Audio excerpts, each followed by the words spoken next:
Magandang gabi po, mga kabiki. Welcome po sa ating Barangay Kapre. Ako po muli, si Boy Kapre. At isa na naman pong kwento na mula sa tunay na pangyayari ang ating ibabahagi. Simulan natin. Sa kasagsagan ng gabi, sa kasarapan ng tulog ng karamihan, maliban lamang sa akin, ay biglang nakarinig ako ng malakas na pagpunit nang sa tingin ko ay isang makapal na yero. Nakakangilo. Dahilan upang magising ako ng tuluyan. Sa madilim at malamig na selang ito, biglang nanlaki ang mga mata ko na nakabaklas na ang rehas sa bandang likuran ng selda. Hindi ko alam kung paano nangyari at wala akong alam kung sino ang may gawa. Wala sa plano ko ang pumuga, pero nakahatag na sa harapan ko ang pagkakataong makatakas, pagkakataong makalaya, pagkakataong matagal ko nang inaasam-asam simula nang mapiit ako sa salang wala akong kinalaman.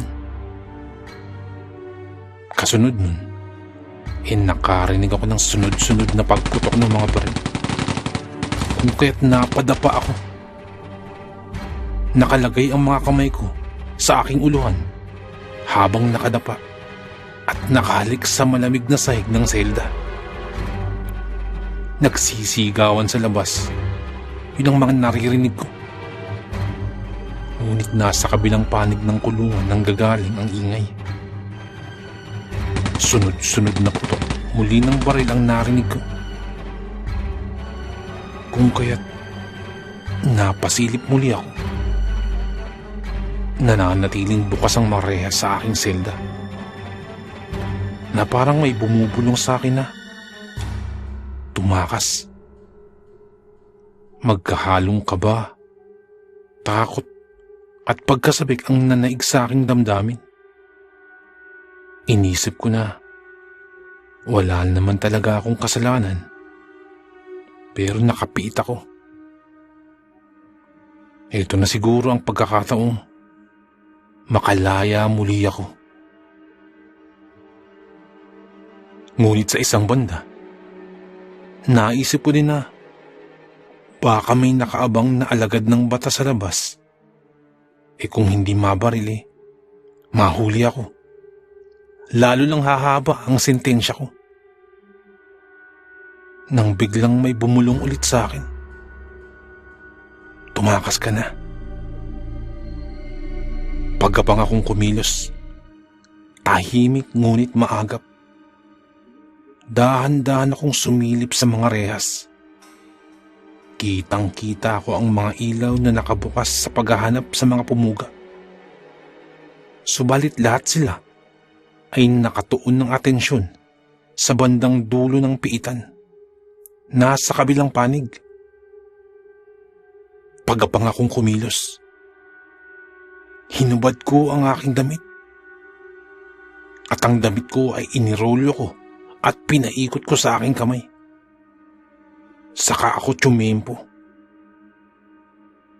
Agad-agad akong lumusot sa wasak na rehas ng selda. Gumapang ako ng gumapang sa lupa upang walang makapansin. Nung mga sandaling yun, ay ang tindi ng kabog ng dibdib ko. Nasa pakiwari ko ay bigla na lang may tututok ng baril sa akin. Ngunit nagpatuloy lamang ako. Gumapang ako ng gumapang hanggang sa narating ko ang mataas na pader sa dulo. Sa isip-isip ko, kapag nalagpasan ko ang pader na to, makakatakas na ako. Nang biglang may sumitsit sa akin, nasa gawing dulo ng pader. kung kaya't napalingon din ako. Kitang-kita ko ang suot nito. Kapwa ko preso at tinatawag niya ako. Napatakbo ko agad-agad. Paglapit ko, ay agad nitong tinuro ang isang pusali na sa tingin ko ay lulusutan para makatakas. Walang pag-aalinlangang sinuong ko ang pusali. Pagkalusot ko, ay huminto ako saglit upang antayin yung kakosa kong nagpatakas sa akin. Nang makarinig muli ako ng putukan, sunod-sunod na putok ng baril. Sa takot ko ay kumaripas ako. Katakot-takot na paggapang ang ginawa ko. Sinundan ko lamang ang landas ng pusali. Kung saan man ito patungo, ay hindi ko din alam. Basta't sinundan ko lamang ito. Samot-saring insekto, mga daga at ipis at kung ano-ano pa nga. Ang halos nahahalikan ko na pumapasok sa bibig ko habang naroon ako sa pusali. Ngunit lahat yun, itiniis ko upang makalayo lamang. Hanggang sa unti-unting lumuwag yung pusali. Parang napunta ako sa malaking tubo ng kanal. Nung mga sandaling yun ay balot na ako ng burak. Patuloy lang ako sa paggapang. Hindi ko na alam kung ilang araw akong gumagapang. Ang alam ko lang ay humihilab na ang aking tiyan sa sobrang gutom. Hanggang sa makarating ako sa isang creek. Nanggigitata at nanglilimahid ang aking itsura. Lahat ng makakita sa akin ay pinandidirihan ako. Subalit ikinatuwa ko yun. Dahil alam ko sa sarili ko, isa akong pugante. At sa ganung itsura, ay walang makakakilala sa akin. Dahil dun ay nakapagtago ako. At dun ko pa lamang tuluyang napagtanto na malaya na ako. Hindi ko na gaanong nilinisan ang aking sarili. Pinanindigan ko na ang aking itsura. Nagkunwari akong taong grasa. Hanggang sa makalayo ako sa lugar namin na yun. Tuwang-tuwa ako nang makatakas ako. Hindi ko naman yun pinlano. Subalit nangyari. At isa pa, wala naman kasi talaga akong kasalanan. Napagbintangan lamang ako. Napagbintangan kasabwat sa isang malaking sindikato na sangkos sa malawakang pagnanakaw at pagpatay sa aming lugar. Bagamat nakalaya na, naging mahirap ang aking buhay. Walang pwedeng makakilala sa akin. Hindi ako nakikipag-usap kung kani-kanino. At kapag may namataan akong alagad ng batas, ay magkukunwari akong baliw. Bukod pa dun, ay napakahirap kung saan makakakuha ng pangkabuhayan. Kung ano-anong pinasok ko para lamang may makain. Nagpupulot ako ng pagkain sa basurahan. Naghahalongkat ako ng basurahan. Nagbibenta ako ng kahit anong pwedeng ikalakal. Yung mga itinatapon na pagkain, pinupulot ko para lamang maibsan ang aking gutom. Napakasaklap ng aking buhay. Subalit sa kabila nun, ay hindi ko na ginawang magnakaw ulit. Naisip ko na baka mahuli ulit ako at makalabuso. Mahirap din ang buhay sa loob. Katunayan, kakalipas lang ng aking 18 taong gulang. Doon ako nag-birthday sa piitan. Naisip ko na magandang regalo na sa akin to para sa aking kaarawan. Naging ganito ang aking buhay. Dahil sa murang edad pa lamang, iniwan na ako ng aking ina. Ang ama ko na nagpalaki sa akin ay ipinamigay ako kung kani-kanino. Hanggang sa lumayas ako. Maaga akong namulat sa buhay lansangan. At para mabuhay sa murang edad, napasama ako sa mga batang kalye. Aminado ako. Naging pasaway ako. Marami akong naagrabyado. May mga dinukutan. Makailang beses na napaaway. Pero yung ikinaso sa akin, sigurado ako wala akong kinalaman dun. Pagnanakaw at pagpatay ang ikinaso sa akin.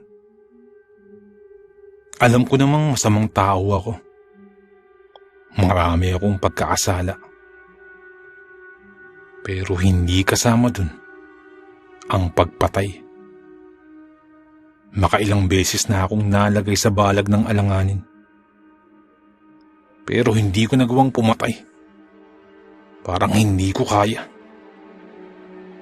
Salbahe akong tao. Pero hindi ko kaya maging mamamatay tao. Simula nung makatakas ako, kung saan-saan na ako napadpad. Kung saan abuti ng gabi, doon matutulog. Madalas matutulog ako na kumakalamang sikmura. Lumipas ang mga araw na naging ganun ang aking pamumuhay. Hanggang sa ang araw ay naging buwan. Natutulog ako sa kalye. Sa isang bakanteng culvert. Ang culvert po, yung isang malaking tubo na ginagawang kanal o drainage na kadalasang dinadaanan ng tubig para sa tulay o kanal. Total bakante yun. At di naman ito basa. Kaya dun ko naisipang matulog. Sa araw-araw, dun ko na napiling maglagi. Dahil kung uulan, may pananggalang din ako. Pag mainit naman, ay presko sa loob. Hanggang sa dumating ako sa puntong wala na talaga akong makain. Ilang araw nang lumipas at hindi pa rin ako nakakakain. Wala akong makain. Ni ultimo kakainin ng ibon, aagawin ko na para lamang maibsan ang aking gutom. Hanggang sa sumama na ang aking pakiramdam. Wala talaga akong makain nun. Kahit yung mga puno ng prutas na kinukuhaan ko dati, ubos na. Hindi rin naman ako makalakad na malayuan dahil mabigat ang aking pakiramdam. Ilang gabi na akong hindi nakakakain nun. At inaapoy na din ako ng lagnat. Pakiramdam ko ay nagdidiliryo na ako. Umiikot ang aking paningin. Marahil dahil sa taas ng lagnat at sa ilang gabing hindi pagkain. Para na akong nahihibang nung mga sandaling yun. Napakiwari ko ay umaangat ang aking katawan. Pakiramdam ko ay may bumubuhat sa akin. Pakiramdam ko ay lumulutang ang aking katawan. Naramdaman kong humahangin ng malakas. Napakalakas nito. Lalo akong gininaw. Subalit hindi ko na alintana ang malakas na hangin na yun. Dahil nangangatog na ako. Nang bigla na lamang parang may mainit na yumakap sa akin. Hindi ko alam kung ano yun. Baka siguro sa pagdidiliryo ko. At hindi ko na alam ang nangyayari sa akin. Hanggang sa may naramdaman akong parang sabaw na dumampi sa aking bibig. Marahil ay nananaginip na ako. Nahihibang. Ngunit inisip ko na lamang na panaginip nga ata yun. Nanamnamin ko na lamang to para kahit sa panaginip makakain man lang ako. Ang sarap ng sabaw. Pakiramdam ko ay para akong sanggol na uhaw sa gatas ng ina.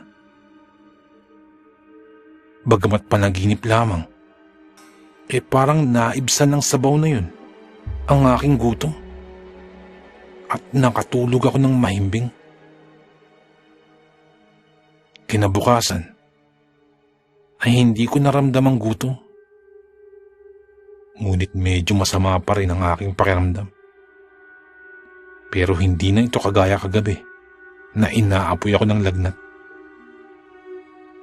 Natulog lamang ako maghapon hanggang sa umabot muli ang takip silim.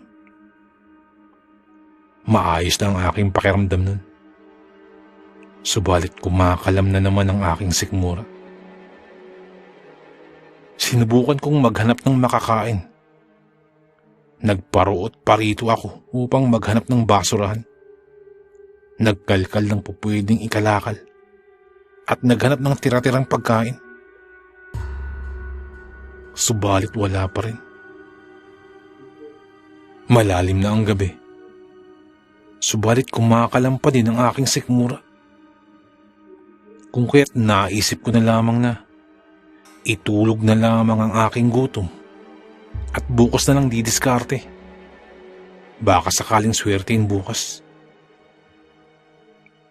Pagbalik ko dun sa culvert ay humiga na ako upang pilitin ang sariling makatulog sa kabila ng pagkalam ng sikmura. Nang biglang humangin na naman ng malakas, naalala ko yung parang nangyari kagabi. Ang lakas ng hangin. Parang may ipo-ipo. Nang bigla na lamang may gumalabog na parang may bumagsak. Dahil dun ay napabangon ako. Pagtingin ko sa hindi kalayuan, ay 2 tipak ng malalaking karne. Hindi ko alam kung saan galing yun. Nung nilapitan ko, karne ito ng manok. Sariwa pa. Wala na tong laman loob. Ngunit sariwang-sariwa pa. Dahil kitang-kita ko pa na may bahid pa to ng dugo. Kaagad akong gumawa ng paraan para makapagpadingas ng apoy. At nang gabi ding yun, nagpiesta ako. Nag-ihaw ako ng manok. Wala akong alam saan galing yun. Hindi ko lang kung kaninong manok yun. Pero laking pasalamat ko. Dahil doon, naibsan ang aking gutom. Tinipid-tipid ko pa yung isang manok para pagkain ko sa mga susunod na araw. Tinago-tago ko pa yun. Sumunod na gabi, sa kasagsagan ako ng tulog nun. Nang magising ako dahil sa init, maalinsangan ang gabi na yun. Subalit maya-maya, ay bigla na namang humangin ng malakas. Parang nung isang gabi lang. At maya-maya ay may lumapag na naman at tipak-tipak na karne. Hindi ko talaga alam saan galing yun. Pero tuwang-tuwa muli ako.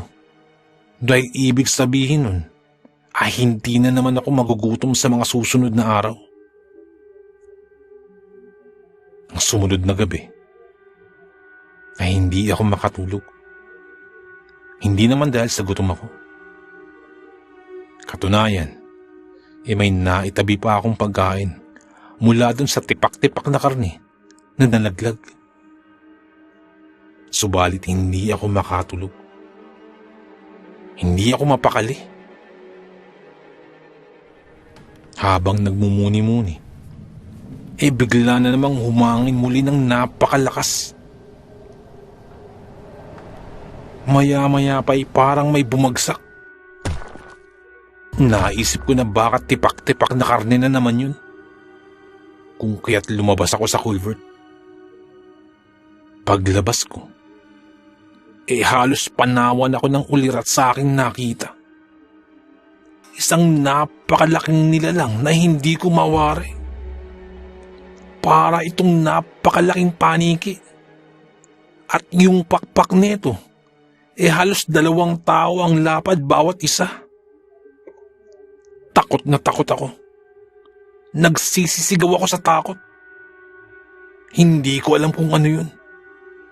Pero habang tumatakbo, naisip ko na marahil ay isa itong aswang.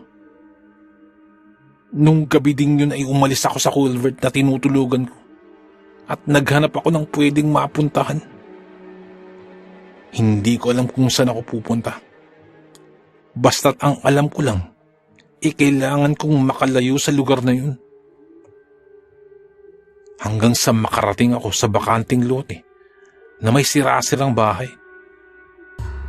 Doon muna ako lumagi. Malayo sa pinagtulugan ko nung nakaraan. Kinagabihan, doon sa bakanting bahay na yun, nag-aayos na ako ng papwestuhan para matulog. Nang humangin na naman ang napakalakas, kinilabutan na ako ng matindi. Damang-dama ko yung takot na naramdaman ko kagabi. Huwag mong sabihin, andito na naman siya. Sa isip-isip ko. Tila sinusundan ako ng aswang.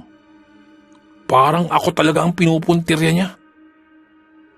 Nang maya-maya pa may lumapag na naman. At narinig ko ang malalakas na pagaspas na nagmumula sa malalapad na pakpak. Napatakbo na naman ako. Subalit bago pa ako makalabas, nakaharang na ang nilalang na yun na ang lapad ng mga pakpak nito na parang nakadikit sa kanyang mga kamay.